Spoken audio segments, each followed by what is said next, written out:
Hey everyone, welcome back to Coffee with Joe. It's actually still Friday, March 5th, 2010. This is the second in a series about the von Mises blog's criticisms in an article called The Dangers of Monetary Reform of the ideas that we espouse here at Economic Stability about monetary reform. Joe, we're talking about the constitutionality of the reforms as envisioned in the American Monetary Act. The article says that they believe that the Constitution doesn't give the government the right to create money, paper money, fiat money, and it certainly doesn't give it the right to give it away to the Federal Reserve Bank, which is what happened in 1913. Right. But this discussion goes back to even the Constitutional Congress, Joe. Can you Yeah. talk about that? Yeah. Well, first of all, a little further background, Pete. Remember, we fought a revolution. We declared our independence from England on the basis of them not granting the colonies the power to use their own money systems that they had been using for, in some cases, almost 100 years. Okay. So the war was over the monetary powers. And after the declaration and the war was fought, then our founding fathers, if you will, were meeting in the Constitutional Convention. They brought up the Articles of Confederation, and in the articles they identified, those powers that were going to go to the states and those that were going to go to the federal government. And there, okay, they declared originally that the power to emit bills of credit. Now, bills of credit just means that it's not something that's a coin. Okay. It's not a coin as a form of money, and they gave that, in discussing that power, they neither gave it nor denied it to the Congress in the Constitution. They gave Congress the power to coin money, regulate the value thereof, and a foreign coin. So they put them in charge of the money system. But with regard to the bills of credit, they neither gave it to them nor denied it to them. Okay, Pete? And by that I mean, specifically,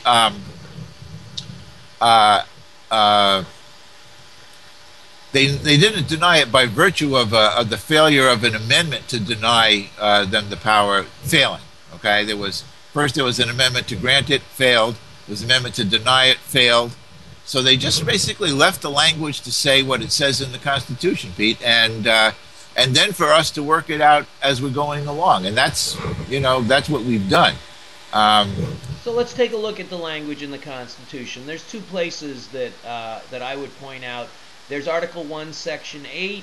The Congress shall have power to coin money, regulate the value thereof and of foreign coin, and fix the standard of weights and measures.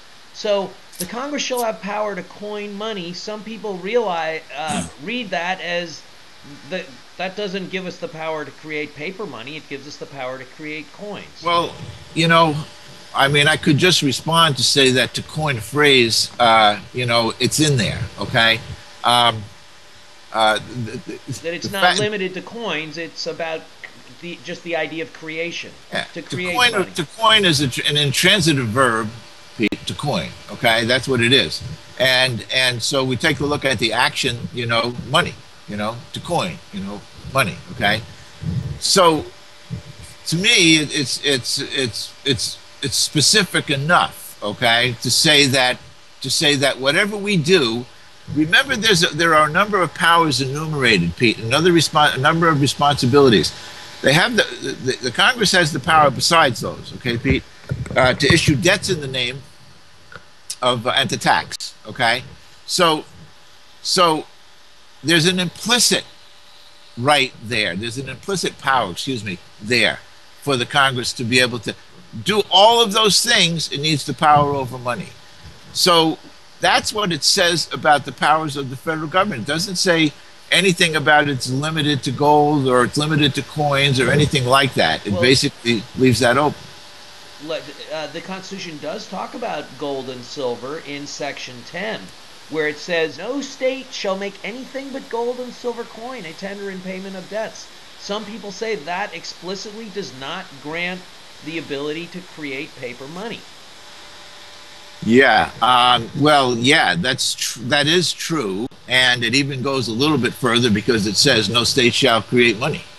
So, as another thing, it says no Exactly. state shall create money. A, and then B, that no state shall make anything except gold and silver payment of a debt. Okay. And that is to say that that the anticipation there, okay, is that things have been up until that time denominated contracts, etc., in gold, in payment of a coin. So they would be substituting there, if they stepped in and said, no, you can make something else payment gold. But that's a states' rights issue, Pete. It's not a federal rights issue. It doesn't say the federal government shall not make anything but gold and silver coin, does it? No, it doesn't, and you would never know it. By the way, and I'm just going to be just a little bit critical because we hear it all the time. That it's unconstitutional to have paper money because of that statement. But that statement does not relate to the federal government, the rights of the federal government, or the powers of the federal government to do that. So that to me is not relevant to the constitutionality of either the present system or the system that we're proposing, Pete. Well, Joe, now the constitutionality was questioned in several important court cases pursuant to Lincoln's issuance of the Greenbacks. There are three relatively famous court cases in monetary history from the 1870s and 1880s: Hepburn versus Griswold, Knox versus Lee, and Juilliard versus Greenman. Can you sugar those off for us in the next couple of minutes? Yeah, but the main thing about them, Pete, remember the main thing about them is all that period of time after the Union. So we're at almost 100 years, right there, Pete. Okay, we didn't have legal tender cases because why? Because even though we had that power, we were not using that power. So it wasn't until Lincoln came in and actually used the power, thanks to E.G. Spalding from New York, to lead the charge in the Congress to pass the legal tender acts. So now you have the legal tender acts, okay, and those cases just went to challenge. They all went to the challenge of the legality of the legal tender statutes, okay, and the first was a challenge that was upheld. That they were not constitutional. Okay, that first case that came along was a challenge in Kentucky, I believe it was, that we could not pass the legal tender statutes. Okay, and that's the one that's often cited. Okay, but in fact that was turned over because of the next challenge, which was Knox.